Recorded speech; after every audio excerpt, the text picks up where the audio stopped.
Մեկի նոյեմբերը եւս Լոռու մարզի համար իրադարձություններով հագեցած էր։ Նոյեմբերի 1 օրվա թեման սողանքավտանգ իրավիճակ Վանաձորը դարպասին կապող ճանապարհին։ Համայնքի գոյուղատար համակարգի բացակայությունը, ջրատար խողովակների վթարները, կեղտաջրերի անարգել հոսքը նպաստավոր պայմաններ են ստեղծում մեծ ու փոքր փլուզումների համար։ Այս թաղամասը շատ լուրջ վտանգի առաջ է կանգնած։ Վաղը մյուս օրը կարող է այս ամբողջ թաղամասը նստի, քանի որ այստեղ արդեն փաստ է, որ այդ վիճակը ստեղծվել է։ Հնարավոր է, որ թաղամասը նստի եւ բնակիչները մնան այդ հողածածկույթի տակ։ Համայնքապետը դիմել է համապատասխան մարմիններին, հարցը քննարկվել է կառավարությունում, պատասխանը եղել է, ճգնաժամի պատճառով հետաձգվում է ճանապարհի բարեկարգումը։ Կրկին դրություն եմ ուղղակի դրանից առավել ոչ մի բան չեմ կարող։ Նոյեմբերի 2 ահազանգը կրկին դարպաս համայնքից է, որդին սպանել է հորն ու կնոջը դիմել փախուստի։ 7 անձից կազմված ընտանիքից հարևանները միայն լավն են ասում։ Մարտուն Աբրահամյանն աշխատում է Երևանում, ընտանիքը ծայրահեղ ծանր կացության մեջ է։ Որպես հանցագործության պատճառ ամենից առաջ շրջանառվում է Մարտունի հոգեկանի հետ կապված խնդիրները։ Դեպքի հաջորդ օրը նոյեմբերի 3-ին Աբրահամյանը ներկայանում է ոստիկանության գուգարքի բաժանմունք, գործի քննությունը շարունակվում է։ Իմացանք նաև, որ Մարտուն Աբրահամյանի երեխային տեղափոխել են Գյումրու տուն-ինտերնատ, քանի որ տատիկները հրաժարվել են առողջական լուրջ խնդիրներ ունեցող թոռնիկից։ Նոյեմբերի 4 լրանում է Լոռու մարզպետի պաշտոնավարման 100 օրը։ Հանդիպում մարզի լրատվամիջոցների հետ Արթուր Նալբանդյանը ստանում է լրագրողների շնորհավորանքները, պատասխանում նրանց հարցերին։ Մեկ առ մեկ անդրադառնում բոլոր ոլորտներին, նշում ցավոտ կողմերը, թվում որակյալ առողջապահության եւ կրթության հասնելու համար կարևոր պայմանները, խոստանում ել ավելի տեսանելի ու թափանցիկ աշխատանք։ Նոյեմբերի 5 երկրի նախագահը Լոռիում է, Սերժ Սարգսյանը նախ եղավ Սպիտակում, շրջեց Ագրոհոլդինգ ընկերությունում, ծանոթացավ բազմաճյուղ ընկերության գործունեությանն ու ծրագրերին, ապա Սպիտակի թիվ 1 դպրոցում ներկա եղավ աղետի հետևանքով անօթևան մնացած Սպիտակի տարածաշրջանի 150 ընտանիքների բնակարանների հավաստագրերի հանձնման արարողությանը։ Նախագահը եղավ նաև Ստեփանավանում, ուր Արմանից թաղամասում մասնակցեց Սագամար լեռնահարստացուցիչ կոմբինատի բացման արարողությանը։ Այստեղ նա եղել էր նաև 1 տարի առաջ։ Սերժ Սարգսյանը շրջայց կատարեց կոմբինատում, իմացավ ներդրումային ծրագրերի շրջանակներում ընկերության իրականացրած եւ իրականացվելիք ծրագրերը։ 5 տարին մեկ յուրաքանչյուր ուսուցիչ պարտավոր է ատեստավորում անցնել։ Այս տարի մասնակցում է դպրոցների 1/5-ը։ Ուսուցիչն ընտրում է վերապատրաստող կազմակերպությունը, ապա անցնում 80-ժամյա վերապատրաստման դասընթաց։ Այն բացի մասնագիտական առարկայական գիտելիքներից ներառում է նաև օրենսդրության որոշակի փաթեթ։ Գիտելիքներ են հաղորդվում նաև տեղեկատվական տեխնոլոգիաների մասով։ Նոյեմբերի 9-ին մարզպետարանի գյուղատնտեսության եւ բնապահպանության վարչության հերթական այցն է մարզի գյուղական համայնքներ։ Այս անգամ առիթը արոտների կառավարման ճիշտ եւ նպատակային օգտագործման համար կառավարության մշակած ծրագրի ներկայացումն է դեպետ եւ Չկալով համայնքներում։ Կան նաեւ մի քանի շահավետ առաջարկներ, որ հնարավորություն կտան գյուղացուն ձեռք բերել գյուղտեխնիկա, անասուններ։ Այս ամենը կոոպերատիվների ձևավորման պայմանում միայն։ Համայնքային այցերը շարունակվել են ողջ ամսվա ընթացքում դեպետ Չկալով, Այրում, Ճոճկան։ Տասնյակ համայնքներում արդեն իրազեկված են ծրագրից։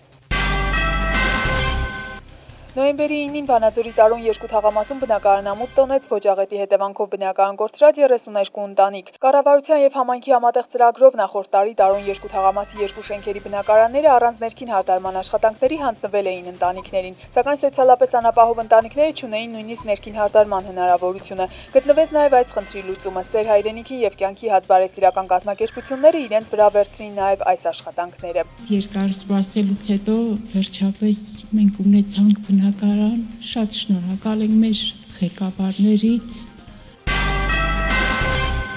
Վանաձորի արվեստի պետական քոլեջը 60 տարեկան է, Հոբելյանը նշելու են եկել արվեստագետներ, արվեստասերներ հանրապետության տարբեր անկյուններից։ Տոնական օրվա ընթացքում անդրադարձ եղավ երաժշտական կրթօջախի տարեգրությանն ու անցած ուղուն, բազմաթիվ շնորհավորանքներ հնչեցին, շնորհակալագրեր հանձնվեցին քոլեջի վաստակավոր աշխատակիցներին։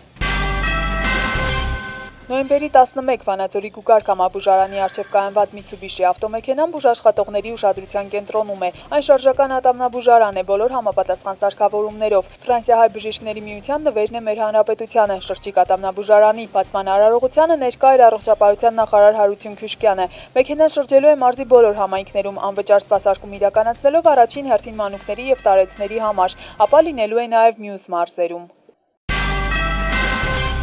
Նոյեմբերի 12-ին Հայաստան համահայկական հիմնադրամի արդեն 10-րդ դրամահավաք մարաթոնն է Վանաձորի Շարլ Ազնավուրի անվան մշակույթի պալատում։ Համապետական հանգանակությանը մասնակցում են կրթական մշակութային օջախներն ու հիմնարկ ձեռնարկությունները։ Այս տարվա գումարները ուղղվելու են Լեռնային Ղարաբաղի ջրագծերի կառուցմանն ու վերանորոգմանը, Հայաստանի գյուղերի զարգացմանը։ Արդյունքները գոհացուցիչ են։ Մեծ գումարը, որ այսօր վճարվել է, դա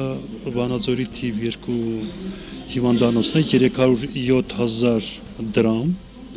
Երկրորդը դա Վանաձորի պետական մանկավարժական ինստիտուտն է, 261,000։ Ըստ պայմանավորվածության նոյեմբերի 12-ից 20-ը Լոռու մարզի պատվիրակությունը Չինաստանի Ժողովրդական Հանրապետության Շանսի նահանգում է։ Պատվիրակության կազմում շինարարական կազմակերպությունների, քաղաքային համայնքների ղեկավարներ ու ներկայացուցիչներ են։ Շանսին Չինաստանի կենտրոնական նահանգներից է, ուր զարգացած են քիմիական եւ մետալուրգիական արդյունաբերությունները, ավտոմոբիլաշինությունը։ Այցի արդյունքում նախանշվեցին փոխշահավետ համագործակցության հնարավոր ուղղությունները։ Համագործակցությունն ունենալու է տնտեսական, արդյունաբերական, առևտրական կայուն հիմքեր։ Բարեկամության պայմանագիր կնքվեց նաեւ 5 միլիոն բնակչություն ունեցող Յունչեն քաղաքի եւ Ստեփանավանի միջև։ 2012-ին սպասում ենք Չինաստանի պատվիրակության պատասխանայցին։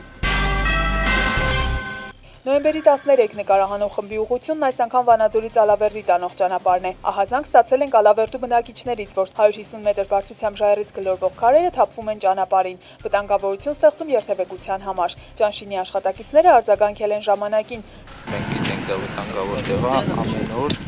անձրևից հետո, մանավանդ կամ ձյանից հետո իրանք միշտ այդտեղ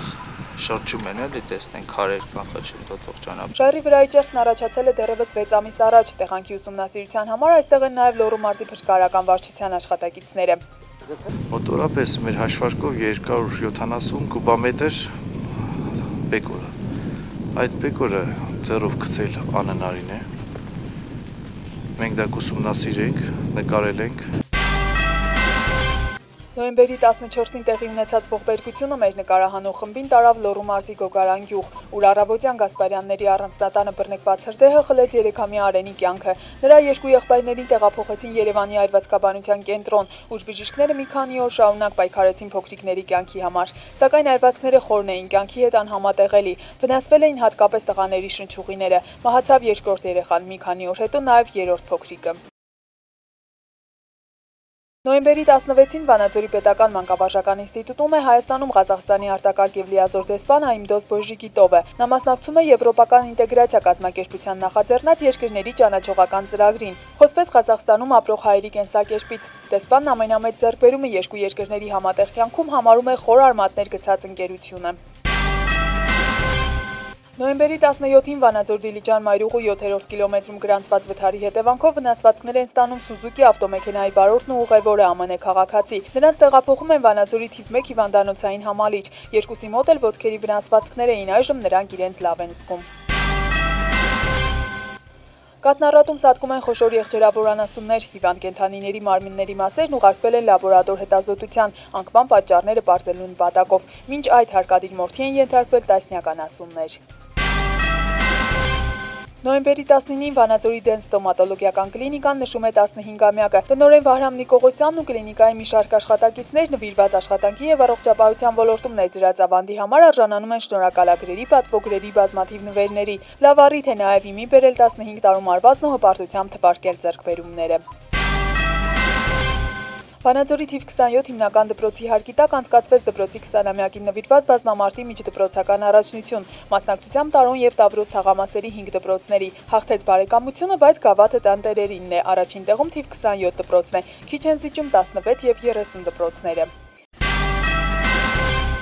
Վանաձորի Տարոն 4 թաղամաս տանող ճանապարհը շուտով կարելի է հանել բարեկարգման կարիք ունեցող փողոցների շարքից։ Թիմ ղեկավարների ջանքերով խնդիրը հասավ կառավարություն, դրական պատասխանը չուշացավ։ Փողոցը լայնացվում եւ ասֆալտապատվում է, բնակիչներն ու վարորդները էլ չեն դժգոհի։ Նոյեմբերի 21-ը հեռուստատեսության տոնն է, նաև հեռուստաընկերությունների բարեկամության եւ հանդուրժողականության խորհրդանշական օրը։ Շնորհավորանքներ մեր գործընկերներին։ Նոյեմբերի 22-ին Վանաձորի երկրապահների ու հատուկ գնդի վետերանների հետ զոհված ազատամարտիկների պանթեոնում ենք։ Հրաչիկ Հովհաննիսյանի երկու որդիները ընկել են հայրենիքի համար պայքարում։ Մեկը ռազմի դաշտում, կրտսերն արդեն խաղաղ պայմաններում։ Երկրապահները եւ հատուկ գնդի վետերանները տեղադրում են Հունան Հովհաննիսյանի շիրմաքարը, որ 2005-ից չկար։ Հունանի աղբոր Հովհաննիսյան Վաչիկի հետ, Վաչիկն ա մեր հետ խփե։ Ուստա Հրաչիկի հետ միշտ ամեն հանդիպելու ժամանակ իրանց պապայի հետ մեր վրա շատ ծանր էր նստեն, որ երկու եղբայր իրար կողքի հողավորված են ու Հունանի քարը տեղադրված չէր։ Երկար ժամանակ չարչարվելով, զբաղվելով տղեկ հետ ուժերը տեսնում եք, սա մի մարդու պես հավաքված։ Հովհաննիսյանների համար մխիթարանքի վայր դարձած պանթեոնը նրանք արդեն կգան մի քիչ հանգիստ խղճով, երկրորդ որդու շիրմաքարն էլ արդեն կա։ Նոյեմբերի 24-ին առադյունն անանցանելի է դարձնում մարզի ճանապարհները։ Մարզի փրկարարական վարչության պետի ղեկավարությամբ կազմված օպերատիվ խումբը շրջում է ճանապարհներով, զուգահեռ աշխատում է նաև տեխնիկա, կատարվում են աղալեցման աշխատանքներ, գրանցվել են թեթև վթարներ, լուրջ պատահարներ չկան։ Ստեփանավանցի Արտակ Ղաբուզյանը պայմանագրային ծառայության ընթացքում կատարած հերոսության համար արժանանում է բնակարանի։ Սա նախագահի նվերն է։ Սերժ Սարգսյանը վերջերս մարզ կատարած աշխատանքային այցի ժամանակ եղավ Ղաբուզյանների տնակում, ծանոթացավ եւ դժգոհ մնաց պայմաններից եւ հանձնարարեց քաղաքապետին շատ արագ բնակարանով ապահովել հերոսի ընտանիքին։ Հանձնարարականը կատարված է։ Նոյեմբերի 26-ին Ահազանգը մեծ կրկին դարպաս համայնք տարավ, այս անգամ վթարվել է ջրատար խողովակը։ Ջուրը հոսում է իր հետ հսկա հողազանգված բերում լցնում ճանապարհին, որը դժվար երթևեկելի է դարձնում ճանապարհը։ Լորի ջրմուղ կոյուղին արագ արձագանքում է եւ խոստանում լուծում գտնել։ Ամսվա ընթացքում շաբաթը մեկ պարբերականությամբ Վանաձորի քաղաքապետարանի, Լոռու մարզպետարանի աշխատանքային խորհրդակցությունների ամփոփ տեսանյութերը եւս ներկայացրել ենք ձեր ուշադրությանը։ Ստեփանավանի համայնքային անցուդարձ հաղորդման շրջանակներում նաեւ Ստեփանավանի առօրյան անցած ամսվա ընթացքում խնդիրներն ու դրանց լուծմամբ զբաղվող քաղաքապետարանի համապատասխան բաժինների աշխատանքը։